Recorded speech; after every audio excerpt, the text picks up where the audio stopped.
Hallo meine lieben Pfeifenfreunde und herzlich willkommen zu meinem heutigen aktuellen Video. Ihr seht den Hintergrund, ihr wisst genau, es gibt kein Tabak-Review. Nein, aber es geht natürlich weiterhin um das Thema Pfeife, Thema Tabak.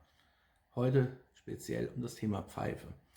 Ihr habt es ja auch bereits im Titel gesehen, heute geht es um das Thema Pot-Pfeifen. Pot-Shapes liebe ich schon immer. Das sind meine Favoriten, auch wenn ich jetzt nicht die meisten davon habe, weil ich habe auch noch andere Favoriten. Ich habe ja auch noch die Rhodesians, die mir schon immer am Herzen gelegen haben. Aber ich habe halt auch meine Pots. Diese haben diverse Vor- und Nachteile, auf die wir gleich zu sprechen kommen. Doch ich möchte euch vorher erstmal mal ein paar Bildchen dazu zeigen, was ich habe. Und genießt die Eindrücke und dann gehen wir gleich noch aufs Eingemachte. Also, bis gleich.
So, da bin ich wieder.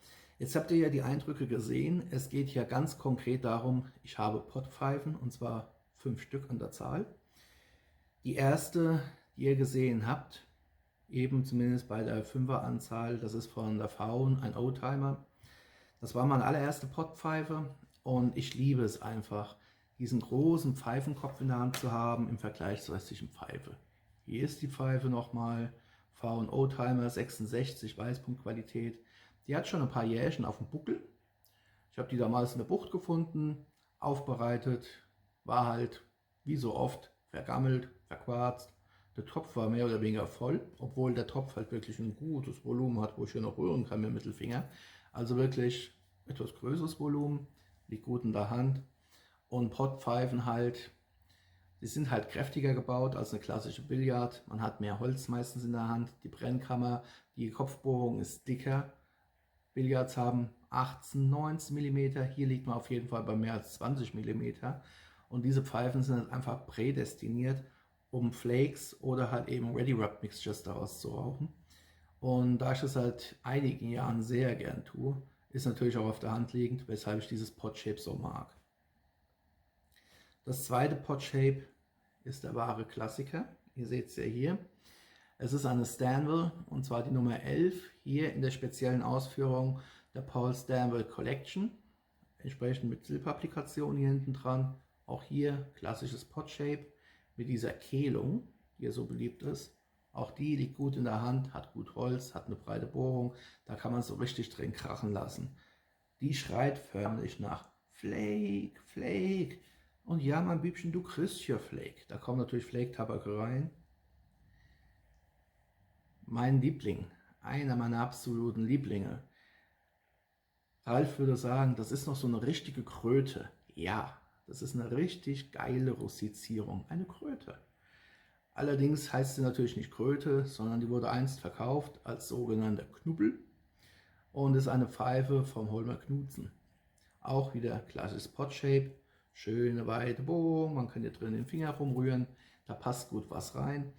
Wobei ich den Knubbel jetzt hier nicht explizit für Flake-Tabake oder für Ready Rub Mixtures nutze. Also ich rauche hier alles Mögliche raus. Und ich mag die Pfeife einfach. Die hat eine herrliche Haptik. Ich bin ja bekanntlich ein Greifer. Was will man mehr? Von daher Knubbel, Holmer Knudsen, eine meiner Potpfeifen. Jetzt kommen wir zu einer Pfeife, der etwas anderen Art, auch hier Pot, und zwar Panel. Die hat insgesamt 8 Seiten, die Pfeife, eine 8-Panel-Pot, teilrustiziert, wie ihr sehen könnt. Und es handelt sich hierbei um eine Crown Viking und ist somit nichts anderes als eine Pfeife des großen Paul Winslow. Die raucht sich von selbst. Die raucht sich ungelogen von selbst. Auch hier Tab, Finger rein, rühren, passt. Wobei hier die Brennkammer ein bisschen kleiner ausfällt als bei den anderen Pfeifen, die ihr schon gesehen habt. Und auch bei der 5., die ihr gleich sehen werdet. Nichtsdestotrotz aber Flake. Locker. Ready Rub Mixtures rauche ich hier sowieso draus. Aber auch für Flakes, wie gesagt, ist sie sehr, sehr gut geeignet. Und auch ein Grund dafür, weshalb ich sie als Potpfeife so sehr schätze. Meine 5. Pot, die man als solches bezeichnen kann, ist dieses Schmuckstück hier. Das ist von Criswell, die 8-Panel Potch. Ihr seht auch hier wieder 8 Seiten. Die Ähnlichkeit mit der vorherigen Pfeife hier, diese Ähnlichkeit ist nicht zu verkennen. Die sind fast gleich groß, haben ein vergleichbares Shape. Beides mal 8-Panel Potch. Hier der Pot mit einer halbwegs normalen Bohrung, ungefähr 20 mm. Und das ist die 8-Panel Potch.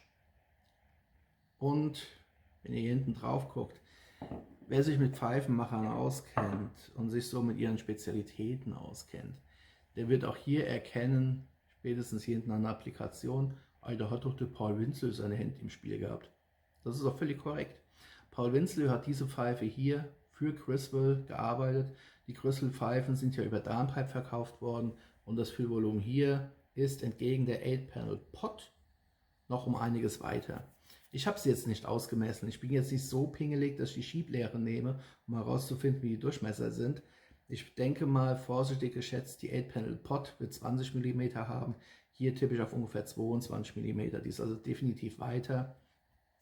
Liegt natürlich genauso gut in der Hand. Hat allerdings halt im Gegensatz zu meiner 8-Panel Pot von der Crown Viking, hat die hier keinerlei Rustizierung, sondern ist komplett glatt gehalten. Raucht sich ein Traum, wie die sich raucht. Hier rauche ich in allererster Linie den Choo Choo Train raus. Weil Choo Choo Train ist ja einer meiner absoluten Lieblingstabake.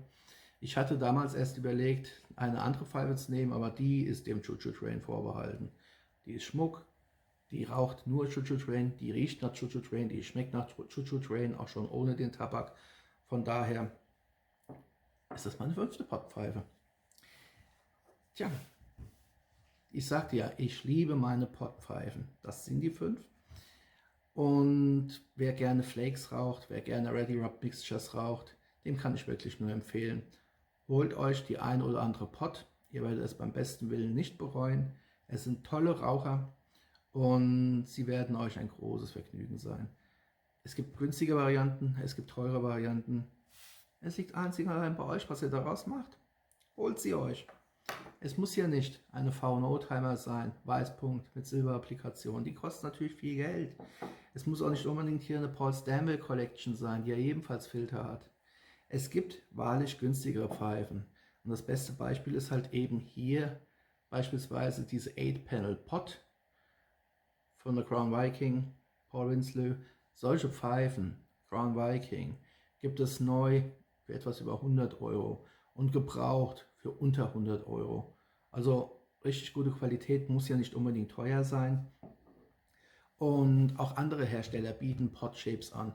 Schaut euch einfach ein wenig um. Ihr kennt ja die namhaften Hersteller von Pfeifen guter Qualität. Schaut nach, ob die Pot-Shapes im Angebot haben. Red Race, Jirsa zum Beispiel auch, könnte ich mir vorstellen, wird mit Sicherheit Pots haben. Oder schaut doch einfach mal nach, was machen denn so Giordano zum Beispiel, die Pfeifen, oder Passatore. Die haben mit Sicherheit auch Pot-Shapes. Wenn euch sowas interessiert, ihr aber nicht so ein Vermögen ausgeben wollt, schaut nach.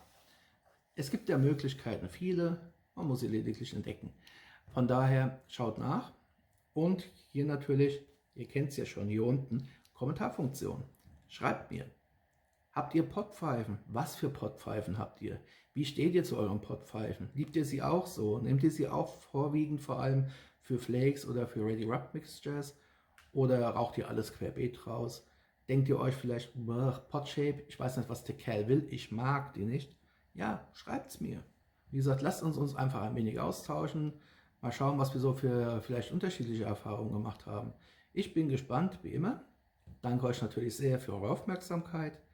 Wünsche euch auch weiterhin alles Gute, viel Gesundheit und viel Spaß mit euren Pfeifen und mit euren Tabaken.